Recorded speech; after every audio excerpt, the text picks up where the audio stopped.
What if the man who bought your freedom ended up owning your heart? The night was colder than she remembered. Rain clung to the windows of the black limousine as it wound its way through the empty streets of Manhattan.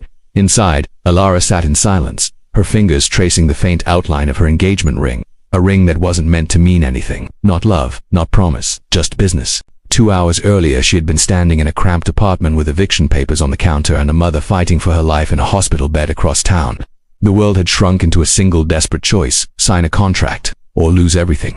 The man offering her the contract sat across from her now. Alexander Vale, billionaire, cold, controlled, every word measured like currency. The kind of man whose name opened doors, and whose silence could shut them forever. "I don't need your affection," he'd said during their first meeting, his voice steady, detached. "Just your cooperation. 6 months appearances only. You'll have everything you need. When it's over, you walk away." She'd nodded then, thinking she understood. She didn't. Outside, lightning flared across the skyline, catching Alexander's face in sharp contrast, the kind of beauty that wasn't kind. He turned toward her, eyes unreadable. "You're not having second thoughts, are you?" Ilara met his gaze. "No," she lied. The car stopped in front of the Vale estate, a glass and steel fortress overlooking the city, every inch of it whispering wealth and isolation. As the driver opened her door, she stepped into a life that wasn't hers. Inside, servants lined the hallway. Cameras flashed in the distance. Somewhere upstairs, a tailor waited with a wedding gown she hadn't chosen. The ceremony was scheduled for tomorrow. It wasn't supposed to be romantic. It wasn't supposed to feel real. And yet, as she walked through those towering halls, a strange unease began to stir. Because Alexander Vale was a man who didn't believe in love, and yet, every time he looked at her, it felt like he was remembering something he'd lost. That night, Ilara couldn't sleep. She stood on the balcony, watching the rain fall over the city lights. From somewhere behind her, she heard his footsteps, slow, deliberate. "You're awake," he said quietly. "So are you." He paused beside her, close enough that she could feel the warmth of him through the cold air. "You'll need to learn how to lie better," he murmured. "People will ask why you married me, and if you flinch, they'll know I'm not afraid of them then. What are you afraid of?" She turned, but his eyes were already fixed on the city below, that endless sprawl of ambition and secrets. "Of what happens when this ends," she whispered. He didn't answer. In the days that followed, their lives became performance, lavish dinners, photographs in magazines, a carefully constructed illusion of happiness. But behind closed doors, silence grew louder. Alexander buried himself in work deals, board meetings, the empire that consumed him. Ilara wandered through rooms too large for one person, her reflection following her through glass corridors. Yet, even in their distance, something began to shift. The first time she saw him lose control was over something small, a call from his lawyer, a missed clause in a contract. His voice had dropped, hard as ice, before he'd caught her watching. "Do you think I enjoy this?" he asked, almost to himself. "Every deal, every lie, it's all just numbers now." For the first time, she saw the man behind the empire, not powerful, but tired, hollow, and without meaning to. She said, then stopped counting. He looked at her like she'd said something dangerous. That night he didn't retreat to his study. He stayed, sitting across from her in silence while the city thundered outside. And when he finally spoke, his voice was almost human. "You think this marriage is a cage," he said. "But maybe it's the only honest thing either of us has." Weeks passed. Their rehearsed smiles began to fade into something less scripted. She started recognizing the flicker of emotion in his guarded eyes. He began to ask questions, small, careful ones, about her mother, her art, the life she'd given up to save a woman who might never recover. Sometimes, she caught him looking at her when he thought she wasn't watching, not with desire, but with something far more dangerous, longing. One evening, the illusion shattered. They were at a charity gala, another night of champagne and performance. Cameras swarmed as Alexander took her hand, his grip firm, protective. But across the room, a man from Ilara's past, Daniel, appeared, a familiar face, a familiar warmth, the kind of memory that still hurt. He smiled, stepping closer. "Ilara, it's been years. I didn't know you were married." Alexander's hand tightened around hers. "It's a recent arrangement," he said coolly. "One that doesn't require explanation." But the tension between them was visible, magnetic. Later, when the night ended and the doors closed behind them, Alexander's composure finally cracked. Who was he? His voice was calm, but the storm in his eyes betrayed him. "No one who matters. Don't lie to me." She turned sharply. "You said this wasn't about love. So why does it feel like you're jealous?" Silence. Heavy, electric. "Then maybe I am." She stared at him, trying to find the truth in his voice. But he was already walking away, the sound of his footsteps echoing through the marble hall. The next morning he was gone, his office empty, his phone unreachable. For 3 days the estate felt hollow, until a knock came at her door, a messenger with a single envelope inside, a photograph. Her mother awake, smiling weakly from a hospital bed, a handwritten note beneath it. "You don't owe me anything, AV." She didn't know whether to cry or run. because in that moment, she realized what he'd done quietly, without asking. He'd paid for the treatment her mother needed, the very thing that had chained Alara to the contract in the first place. When Alexander returned, she was waiting. "You helped her," she said, her voice trembling. "Why?" He looked at her, eyes unreadable again. "Because you've been pretending to belong to me, and somewhere along the way, I started pretending it was real." The world seemed to stop between them. Rain whispered against the glass. The space that once felt cold now pulsed with something alive. "You don't have to pretend anymore," she said softly. He stepped closer, his expression unreadable, not anger, not regret, but something deeper, raw. "You think you understand me, Alara," he said, but this he gestured between them was never supposed to happen, and yet it did. His hand brushed against hers, tentative, hesitant, as if he was afraid the moment would vanish if he reached too far. But then the phone rang. He froze. One look at the caller ID and the warmth in his eyes turned to stone. "Stay here," he said. "What's wrong?" He didn't answer, just walked out, the door closing behind him with quiet finality. Hours passed. Midnight came. He didn't return. The next morning, the world knew before she did. Headlines screamed across every screen. Vale Industries under investigation. Images of Alexander flooded the news. Stern, defiant, surrounded by lawyers. Words like fraud, embezzlement, and betrayal filled the air. When the reporters came to the gate, shouting her name, she realized what he'd done. The contract wasn't just about saving his image, it was about protection. Her name on the marriage certificate gave him legal cover. He hadn't just bought her freedom. He'd tied her fate to his own. Alara stood at the window, watching the storm roll in over the city, the same storm that had begun the night she signed the contract. Somewhere out there, the man who never believed in love was fighting for everything he'd built. And she was left with one question that burned like a secret she wasn't ready to face. Had he used her to save himself, or fallen in love trying? And if it was love, what would happen when the world took everything from him except her? The answer would come soon, but not tonight. Because somewhere in the dark, a black car was waiting outside the estate gates again, and this time it wasn't Alexander inside.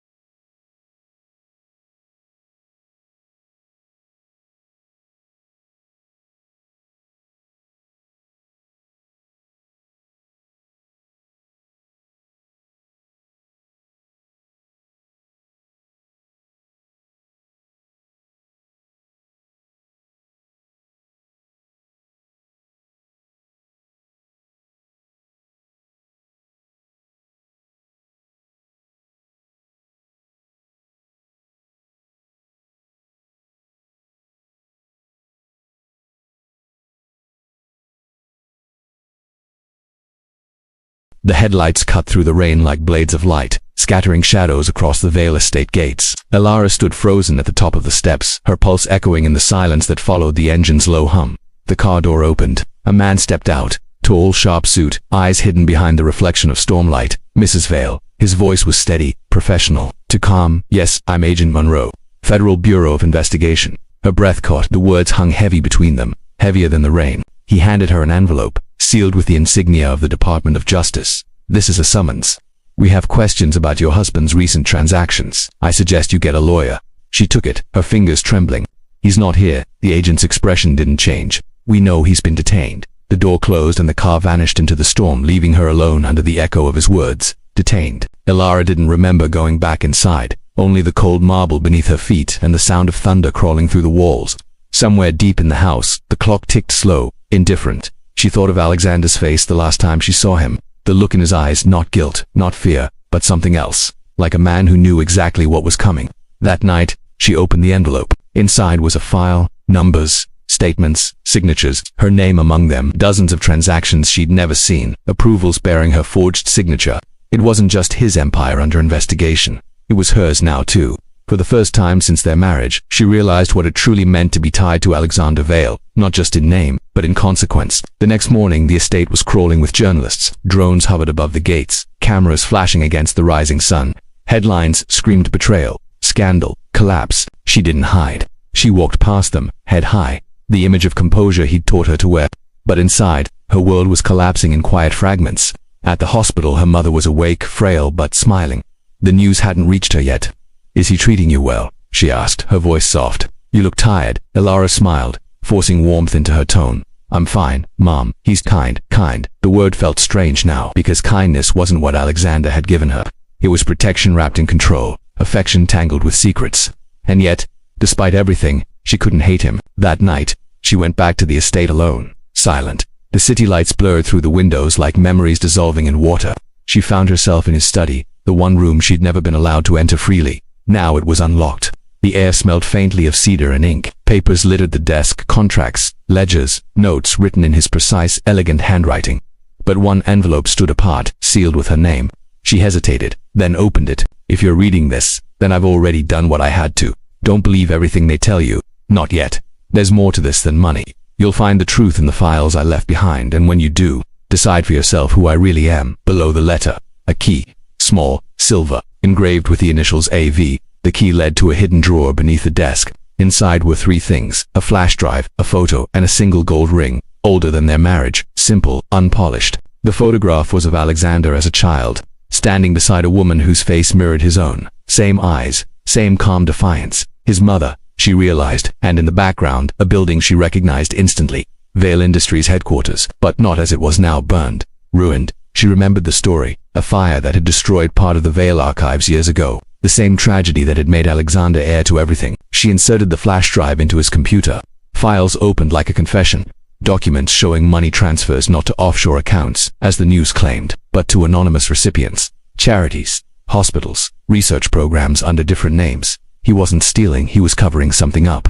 Then she found a video file, labeled simply for Alara. The screen flickered. His face appeared lit by the soft glow of a single lamp. No suit, no armor, just Alexander. If you're watching this, he began, his voice low, steady. Then the walls have started closing in. And I need you to know, this isn't about you. It never was. You were supposed to be safe from all of it. But you were too smart for that. He looked away for a moment, his jaw tightening. My father built this empire on blood. I thought I could clean it. But the deeper I went, the more I realized some things don't wash off. The only way to burn it out was from within. His eyes met the camera again. The contract marriage was a shield. For me, yes, but also for you, because the people I'm fighting don't play fair, and they never lose. You were my way to make them look away just long enough for me to finish what I started. He paused. The faintest flicker of pain crossed his face, and somewhere along the line, I forgot what was real, until you walked in. The video cut off abruptly. Alara sat in the silence that followed, her heart thundering. The man she thought had used her might have been protecting her all along. But from who? The answer came sooner than she expected. 3 days later, she received a visit from a woman named Iris Calder, Alexander's chief financial officer. Efficient, dressed in the kind of tailored gray that meant danger without saying it aloud. Mrs. Vale, Iris said, stepping into the study as if she owned it. We need to talk. Alara studied her. You're part of this, aren't you? I was, until Alexander decided to rewrite the rules.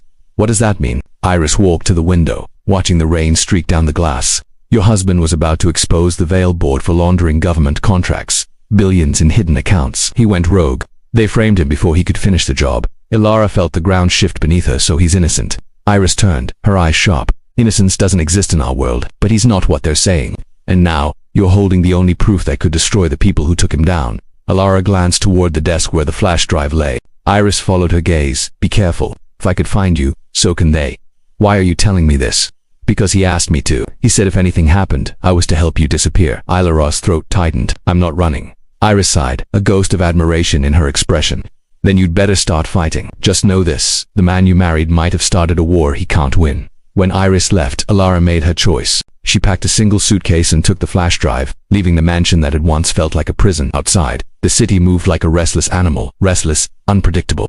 She took a cab to the federal courthouse, the evidence clutched in her hand, but before she could reach the steps, a black car pulled to the curb. The door opened. Alara, the voice froze her in place. Alexander, he looked different now, tired, unshaven, eyes shadowed by sleepless nights, but alive. How did you? There's no time. He stepped closer, his coat heavy with rain. You can't go in there. The evidence isn't enough. They'll bury it, and you will have to try. Alara, listen to me. He grabbed her hand, desperate. Everything I've done, the lies, the contract, all of it, was to keep you safe. If you walk in there, they'll use you to finish me. Then tell me the truth, she said, her voice shaking. All of it. He hesitated. Rain ran down his face, catching in the tremor of his breath. The board isn't just laundering money. They're connected to politicians, to regulators. My father started it. I tried to dismantle it, but the only way was from the inside. So you created the illusion of corruption, she said slowly. He nodded to make them think I was theirs. until I could destroy them, but they found out sooner than I expected. Her heart ached with something between anger and sorrow, and me, what was I? He looked at her for a long moment. You were supposed to be untouchable. They'd never go after my wife. I thought I could shield you, but I didn't plan on falling for you. The sound of sirens echoed in the distance. He turned toward them, jaw set. They're coming for me, he said quietly, but not for you. If you go now, you can still disappear. She shook her head. I'm not running. Not this time. The lights flared brighter. Police vehicles swarmed the street, voices shouting commands. Alexander raised his hand slowly, turning toward her one last time. Elora, whatever happens next, don't lose yourself trying to save me. Before she could speak, they pulled him away, the flash of camera lights swallowing the moment whole. Hours later, the lights of the city pulsed far below, small and distant, like the beating heart of something too big to stop. Elora stood motionless in the darkness, the flash drive glinting faintly in her palm. The shadow in the garden hadn't moved. It lingered, silent, patient, as if waiting for her to make a choice. She didn't run. Instead, she switched off the balcony light, pressed the cold metal of the drive against her skin, and slipped quietly back inside. The marble floors felt colder now, the vast halls more like a mausoleum than a home. Somewhere a clock ticked the seconds too loudly. She felt the weight of each one like a countdown she didn't understand. Her mind played the last thing Alexander said to her, looping endlessly. Don't lose yourself trying to save me. But what if that was already happening? She walked into the study, his study, where the scent of him still lingered, faint and steady. The same cedar and ink she'd memorized without meaning to. She sat before his computer and plugged in the flash drive. Files loaded slowly, their names cryptic. Project Hydra, Erebus accounts, donor index. But one stood out. A video file stamped with the date 2 days before his arrest. The screen flickered. A security feed, grainy low light. Alexander sitting in a conference room, his back straight, eyes fixed on someone just off camera. You can't control this forever, he said, his tone sharper than she'd ever heard. People are dying because of what you're hiding. A woman's voice answered, calm, steady, venom disguised as elegance. You think you can dismantle decades of power, Alexander. You were a convenient distraction, that's all. The image blurred as he slammed his hand against the table. If I go down, I'm taking you with me. The camera angle shifted just enough for Elora to see the woman's face. Iris called her, the breath caught in her throat. The woman who had come to her house, who had warned her, who had claimed to be helping her disappear. It was a lie, all of it. She pressed pause, staring at the frozen frame. Iris's face looked different now, not the calm efficiency she remembered, but cold satisfaction. And suddenly, everything made sense. The board, the investigation, Alexander's arrest. It wasn't a warning, it was containment. Elora leaned back, every nerve alight with the terrifying clarity of truth. Iris hadn't come to save her. She'd come to make sure Elora didn't reveal what she knew. The sound of a door creaking downstairs snapped her out of thought. Footsteps, soft, deliberate. Not the creak of an old house, this was movement. Someone inside. She unplugged the flash drive and slipped it into her pocket.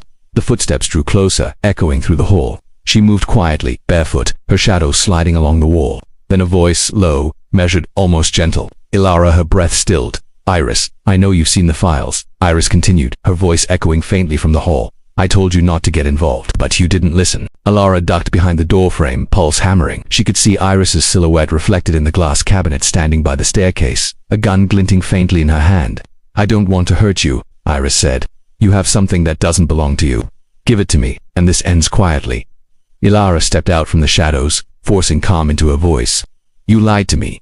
Lies are necessary when the truth is too dangerous. I know what you did to him. Iris tilted her head, her expression unreadable. He made his choice. He thought he could play both sides. He forgot who built the board he wanted to destroy. So you framed him. I didn't frame him, Iris said softly. I finished what he started. The words didn't make sense at first. Then Iris smiled and Elora saw it, not arrogance, but pity. Alexander thought he was saving you. He never realized he was the one being saved. Elora frowned. What are you talking about? But Iris didn't answer. Her gaze flicked toward the pocket of Elora's coat.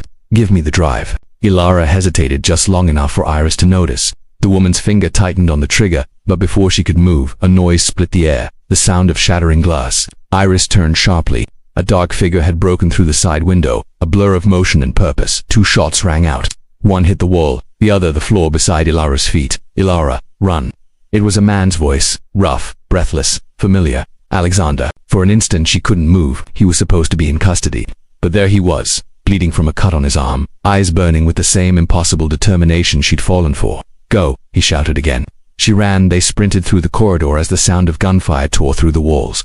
The echo of it chased them down the stairs, out the back door, into the freezing rain. Alexander grabbed her hand, pulling her toward a black motorcycle parked by the gate. How she gasped, but he cut her off. Later, the engine roared to life, and they shot into the night, the city lights whipping past like streaks of fire. Wind tore through her hair, cold and sharp, but she couldn't stop shaking, not from fear, but from the sheer unreality of it all. When they finally stopped, it was on the outskirts of the city, an abandoned warehouse by the docks. The smell of salt and rust thick in the air. He killed the engine and turned to her. Rain dripped from his hair, his coat clinging to his shoulders, eyes bright even in the dark.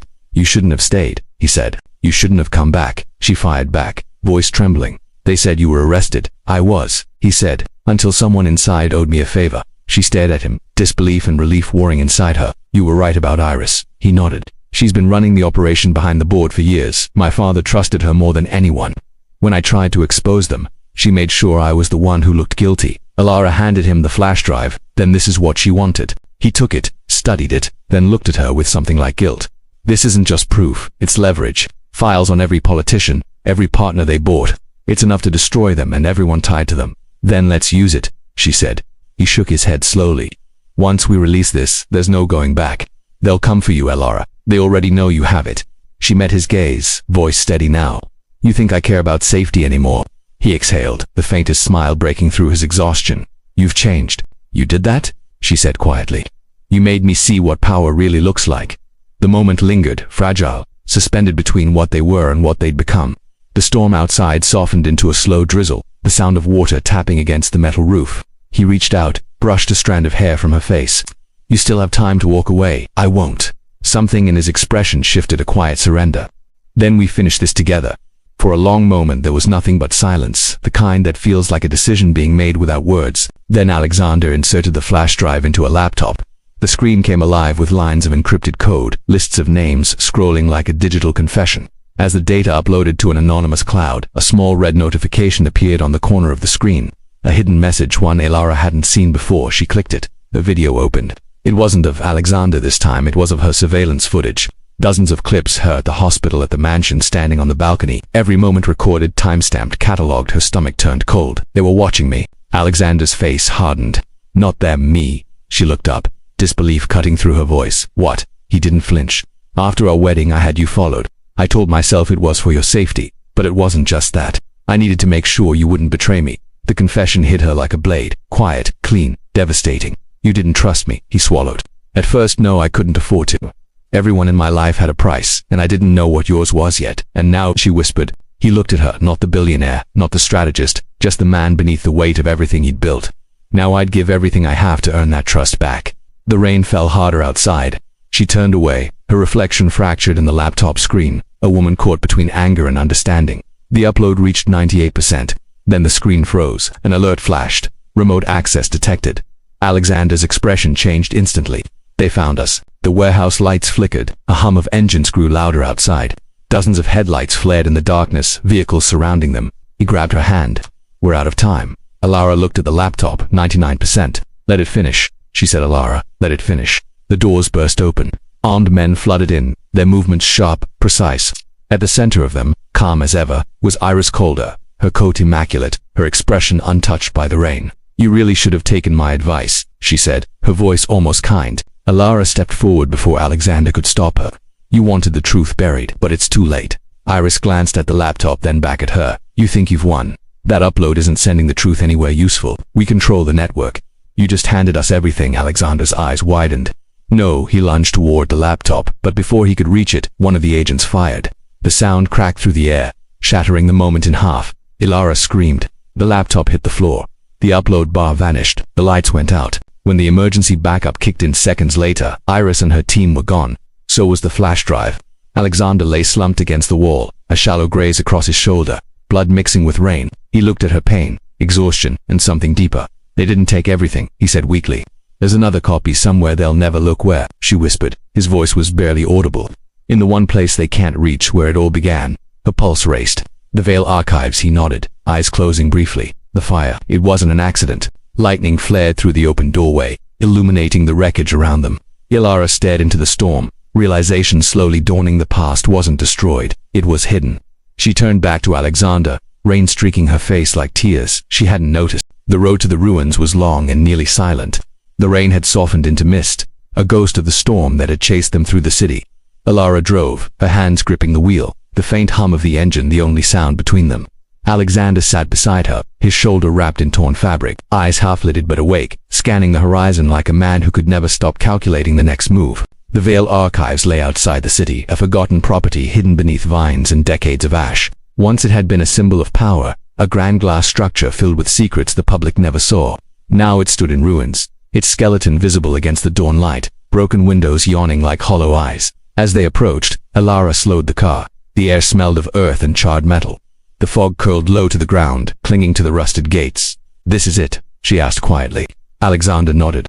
"What's left of it?" He stepped out first, wincing slightly as his feet hit the gravel. Alara followed, wrapping her coat tighter around her. The air felt heavy here, as if time itself hadn't dared move since the fire. Inside, the building was a graveyard of paper and memory. Burnt folders, collapsed beams, the faint echo of water dripping somewhere deep within, but beneath the ruin, the structure still held its breath as if waiting for them. Alexander moved ahead, his flashlight beam cutting through the dark. "My father kept everything here," he said. "Contracts, ledgers, blackmail, the kind of truth that kills quietly." Alara's voice was barely above a whisper, and the backup file. He turned to her, the light glinting in his eyes. "If Iris took the flash drive, she believes she has the only copy. But I made one more, hidden in the main vault. The fire was supposed to destroy it. I made sure it didn't." They descended into the basement. The air grew colder, dense with smoke that had never fully lifted. The hallways narrowed, metal doors warped from heat. She could feel the weight of every secret pressing down through the walls. Finally, they reached a door half collapsed under a steel beam. The vault, its surface was blackened, the handle fused with rust. Alexander dropped to his knees, hands trembling slightly as he brushed away the debris. "It's still here," he said. "We just need a distant noise to cut him off. A faint, deliberate sound, a footstep." Then another. Alara's stomach dropped. "They followed us," she whispered. Alexander's expression darkened. "We don't have much time." He stood, searching the nearby wreckage until he found a long metal rod. With a sharp motion, he wedged it under the edge of the beam. Together they pushed, the sound of grinding steel echoing through the ruined hall. The beam shifted, inch by inch. "Again," he said, voice strained. They pushed harder, their breath turning into clouds in the cold air. The beam fell aside with a crash that shook the floor. Dust exploded around them, then silence. Alara's pulse hammered in her ears. She could feel the seconds bleeding away. Alexander entered a code into the old keypad, the buttons faintly glowing under his fingertips. For a moment, nothing happened. Then, with a mechanical groan, the vault door creaked open. Inside was darkness, and then, light. Rows of metal shelves lined the small room, untouched by fire. Files sealed in glass, drives stored in insulated containers. The heart of the Vale Empire, perfectly preserved. Alexander stepped inside slowly, reverently. "It's all here," he murmured. "Everything they tried to erase." Alara followed him, eyes wide. "Then this could clear your name." He hesitated. "Or destroy both of us." Before she could respond, a faint beeping sound broke the stillness. Not from the vault, from her pocket. She pulled out her phone. The screen flashed once, then went black. Alexander's voice was low, sharp. "They tracked us." The realization hit them both at the same time. Iris hadn't needed to follow. She'd been watching always. Outside, engines roared. Tires crushed gravel. Lights swept across the broken windows, slicing through the dark. Alara turned to him, panic rising. "What do we do?" He closed the vault door, partway, voice quick, focused. "There's a tunnel, old maintenance shaft. It leads to the river. And the files." He looked at her eyes, burning with quiet conviction. "They go with you." "No," she said immediately. "We go together, Alara." "Don't," her voice cracked. But she didn't back down. "I didn't come this far to leave you again." For a moment, the weight of everything hung between them. The lies, the danger, the unspoken truth neither of them had dared to claim. Then, outside a voice called out, amplified through a speaker. "Alexander Vale, Alara Vale, step out now, and no one gets hurt." It was Iris.com, unflinching, the same voice that had lied to her in her own home. Alexander grabbed a sealed container from the shelf, the backup drive. He shoved it into her hands. "If something happens to me, you make sure this gets out." She shook her head fiercely. "Stop saying that." He smiled faintly, that same heartbreaking calm she'd seen the night of their wedding. "You always were braver than I planned for." The sound of boots echoed through the upper floor. They were inside. "Go," he said. But before she could move, Iris appeared at the top of the stairs, flanked by two armed men. Her eyes found Alara first, then Alexander. "I should have known," she said softly. "You'd always come back here." Alexander's voice was steady, almost weary. "You've already won. Let her go." Iris took a slow step forward, gun in hand. "You think this is about winning? This is about survival." "You mean control." "Control is survival," she said. "You taught me that." Ilara's grip tightened on the container. Iris noticed. "Ah," she said quietly, "so that's where you hid it." Her smile faded. "Give it to me, Ilara. You're not built for this world. He used you the same way his father used me." Ilara met her gaze, her voice trembling but unyielding. "Maybe he did once, but he changed. Men like him don't change." Alexander stepped between them. "You're wrong." The standoff stretched thin. The air itself felt electric, trembling with the weight of the next move. Then a shot. It wasn't clear who fired first. The sound tore through the vault like thunder. Ilara flinched, the echo ringing in her chest. Smoke filled the air. When she opened her eyes, Iris was on the ground, her gun clattering across the floor. One of her men dragged her backward, shouting orders. Alexander stood unmoving, his hand shaking slightly as he lowered the weapon. "She's not dead," he said under his breath. "Let's go." They ran. Through the basement, down the corridor, into the narrow shaft that smelled of damp iron and oil. The tunnel curved downward, the air colder with each step. Behind them, voices shouted, echoing off the walls. "Faster," Alexander said. Water glimmered faintly ahead, the river. But when they reached the exit, the metal grate ceiling, it was rusted shut. He tried to force it open, the sound scraping through the tunnel. It didn't budge. "They're right behind us," she said, breathless. He turned to her, the dim light catching the streak of blood on his cheek. "Give me the drive." "No, Ilara," you said together, she whispered. The footsteps were closer now, the air filled with the smell of gunpowder. "Please," he said, "if you love me." But she didn't let him finish. He stepped forward and kissed him, quick, desperate, final. When she pulled back, there were tears in her eyes. "That's why I can't leave you." Something in him broke then, the wall of control, the careful restraint. He pressed his forehead against hers, his voice barely audible. "Then we finish it here." The tunnel shuddered as a blast echoed from behind them. The air turned to dust and smoke. Debris rained down, filling the passage with choking darkness. Ilara clutched the drive against her chest, her breath ragged. Alexander pulled her behind a steel support beam as the shockwave passed. The world went silent for a heartbeat, just the sound of their breathing, and the faint hiss of water trickling through cracks in the wall. Then, above the quiet, came a single voice, cold, familiar. "Iris, I should have aimed higher," she called through the smoke. "You can't run from ghosts, Alexander." He closed his eyes briefly. "She's not done." The tunnel lights flickered once, then went out entirely. In the pitch-black silence, Ilara felt his hand find hers again. Steady, grounding. "Whatever happens next," he said quietly, "you don't stop until the world knows what they did." "Whatever happens next," she echoed. "We do it together." Outside, the river roared louder now, the sound growing as the walls trembled around them. Somewhere above, the structure began to collapse, beams groaning under the weight of time and fire. They turned toward the faint glow of daylight at the end of the tunnel, the last exit, the final way out. But just before they reached it, Alexander stopped, his gaze fixed on something ahead, a silhouette standing at the mouth of the tunnel, blocking the light. A figure neither of them expected to see. And as the dust settled, Ilara felt her breath. ChatGPT said. The light from the tunnel mouth cut through the smoke like a blade. And in that light stood a mantle still haloed by dust and rising mist. For a moment, Ilara's mind refused to understand. Her heart stopped moving. The edges of the world seemed to fall away. "Sebastian," she breathed. Alexander froze beside her. His grip on her hand slackened. The name lingered in the air, fragile and impossible. But the man stepped forward, and there was no denying it. The same cold eyes, the same deliberate stillness, the same faint scar running along his jaw, one she'd once traced with her fingertips, long ago. Sebastian Vale, Alexander's older brother, the one who had supposedly died in the explosion that started it all. He looked alive, too alive. "I told you," his voice echoed through the tunnel, deep, steady. "You can't destroy what's already been reborn." Ilara couldn't speak. She could barely think. All she could hear was the slow, heavy rhythm of her heartbeat and the distant roar of the collapsing building above them. Alexander took a step forward, his face unreadable. "You're dead." A faint smile ghosted across Sebastian's lips. "So I was told." The tension between them was unbearable. Years of grief, rage, betrayal all compressed into the narrow space between their words. Ilara could see the resemblance now, clearer than before. The same sharp angles, the same steady composure. But where Alexander carried the weight of conscience, Sebastian carried something else. How Alexander demanded, voice breaking through the silence.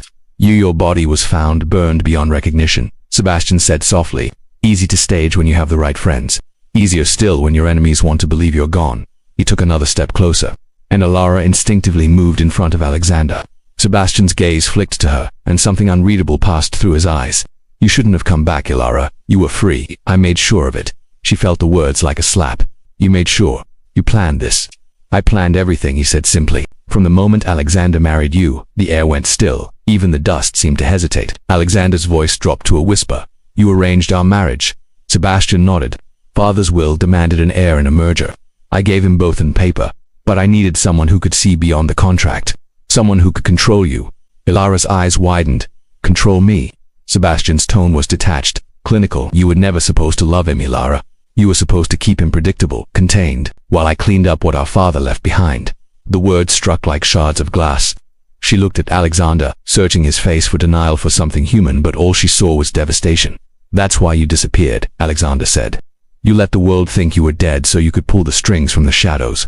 Sebastian's smile was faint but full of quiet pride. You always were quick, but you let emotion blind you. You let her, and Alexander's voice hardened. She's not the weakness you think. She's the only reason you're standing here. Sebastian replied, and the only reason you'll fall. He lifted his hand, and Ilara saw the small black device between his fingers, a detonator. The building above us is already rigged, Sebastian said. Iris was just a distraction. She worked for me. The ground trembled faintly, dust spilling from the ceiling. You'll kill us all, Alexander said. I'll end the Veil name, Sebastian replied. It's what father never had the courage to do. Something in Alexander broke open then. The careful restraint, the years of buried guilt had all fractured. He lunged forward, tackling Sebastian against the tunnel wall. The detonator flew from his hand, clattering across the floor. Ilara scrambled for it, her fingers brushing the cold metal. The brothers fought in the dark, their movements brutal and silent. No wasted motion, no words, just raw history tearing itself apart. Alexander landed a blow that sent Sebastian reeling, but Sebastian recovered with mechanical precision, driving his fist into Alexander's ribs. The sound echoed like thunder through the tunnel.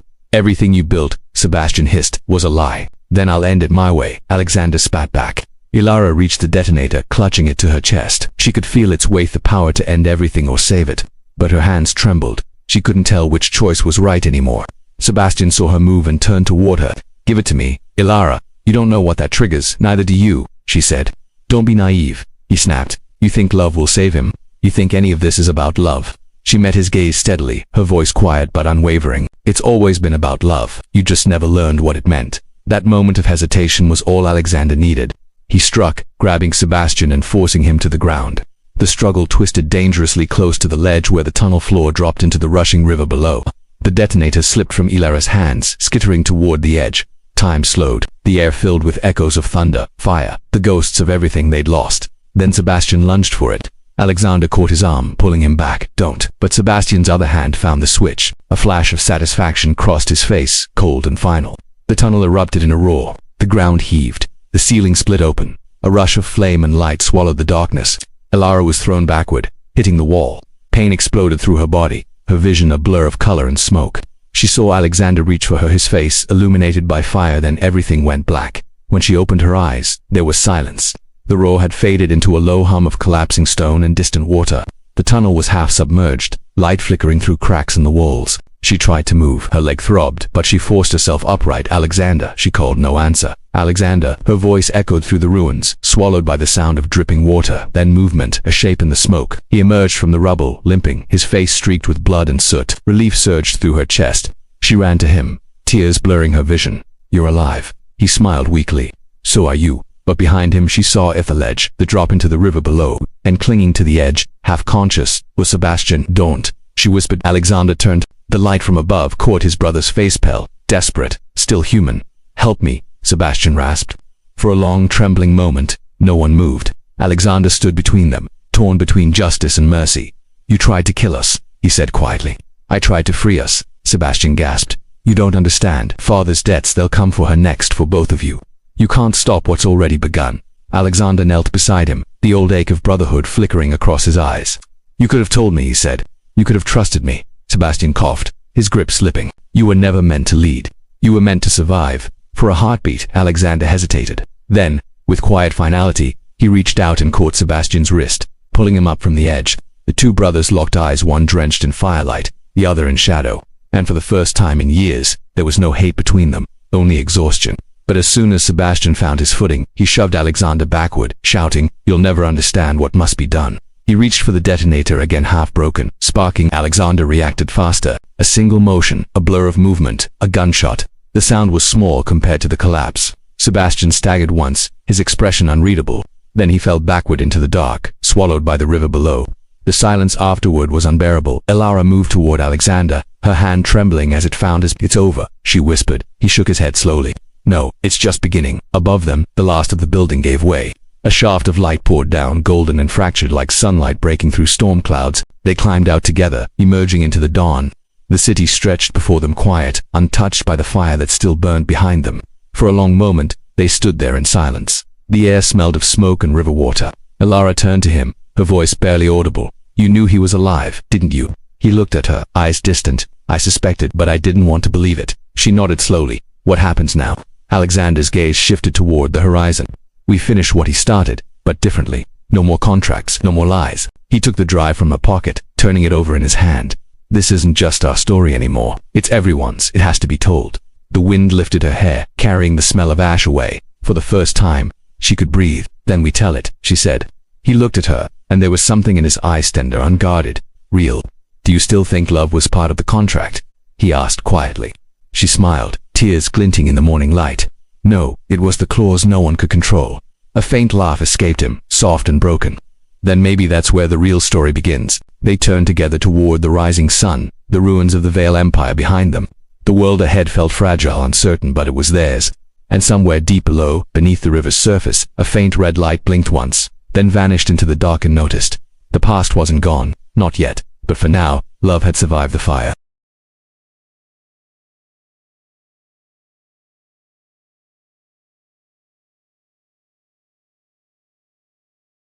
The river carried away the last traces of smoke by morning. The city woke slowly, wrapped in a soft gray light that made even its steel bones seem fragile.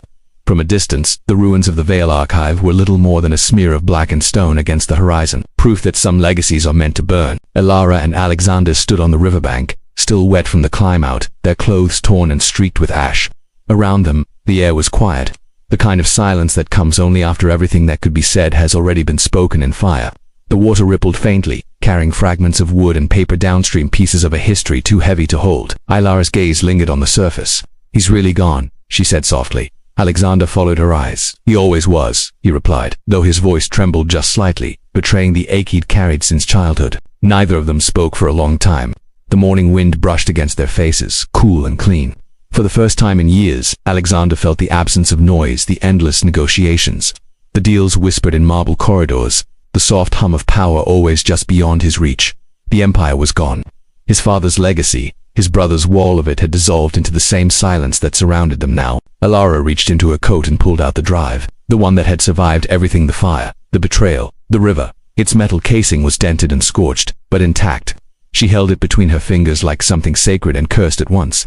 "This," she said quietly, "contains all the truth. Every document, every contract, every lie they ever wrote." Alexander looked at it for a long time, then at her. "The truth is all that's left," he said. She met his gaze. "And what will you do with it?" He hesitated. The sun caught the side of his face, softening the sharp lines, revealing the exhaustion beneath. "For so long I thought exposing it would set me free, but maybe. Freedom isn't in what we destroy, then where?" He smiled faintly, almost to himself. "Maybe in what we build after." Alara turned her eyes toward the horizon. The city stretched endlessly before them, still half asleep, unaware of the storm that had passed beneath its feet. Somewhere within that skyline were lives untouched by the empire's collapse, children laughing, strangers falling in love, people who'd never once heard the name Vale, and maybe that was how it should be. She slipped the drive into her coat pocket. "Then we build something better," she said. Alexander nodded slowly. Together, they walked until the road curved toward the edge of the old industrial district, where the remnants of warehouses leaned like tired giants. Alexander found an abandoned car half buried in vines, and after some coaxing, it started. The hum of the engine filled the quiet like a heartbeat. As they drove, the world seemed to shift around them. Buildings gave way to open fields, the gray light softening into gold. The city disappeared behind them, swallowed by distance. Alara leaned her head against the window, watching the scenery blur. "Do you ever think," she said, "that maybe we were never meant to have what we had? That all of it said marriage, the deal, the lies was just fate's way of leading us here?" Alexander's hands tightened slightly on the wheel. "Maybe, or maybe fate is just the name we give to the choices we don't understand." She smiled faintly. "And love?" He glanced at her. "Love's the one choice that never feels like one." The car rolled on, the road stretching into the distance like an unwritten promise. By afternoon, they reached the coastal cliffs. The ocean stretched wide and endless, its surface silver under the fading sun. Waves crashed below, each one erasing what came before it. Alara stepped out first, the wind pulling at her hair, salt clinging to her skin. The world smelled of renewal. Alexander joined her, standing close but not touching. They watched the tide roll in, silent for what felt like hours. "You know," she said, her voice carried away by the wind. When I signed that contract, I told myself I wouldn't feel anything, that it was just numbers and signatures. But somewhere between the lies, I started to forget which parts were pretend. He turned toward her, his expression unreadable but soft. And now, she said, I remember everything, and none of it feels like a lie anymore. He looked out at the sea, eyes distant. Do you ever wish we could go back? Alara shook her head. No, because back then, we didn't know what any of this meant. Now we do. The sun dipped lower, spilling amber light across the water. Alexander pulled something from his coat pocket, a small, folded photograph. The edges were burned, the image faded, but the faces were still visible. Two boys, side by side, standing before a grand mansion. Their father behind them, hand on each shoulder. He held it out to her. This is all that's left of us, he said, the last record of who we used to be.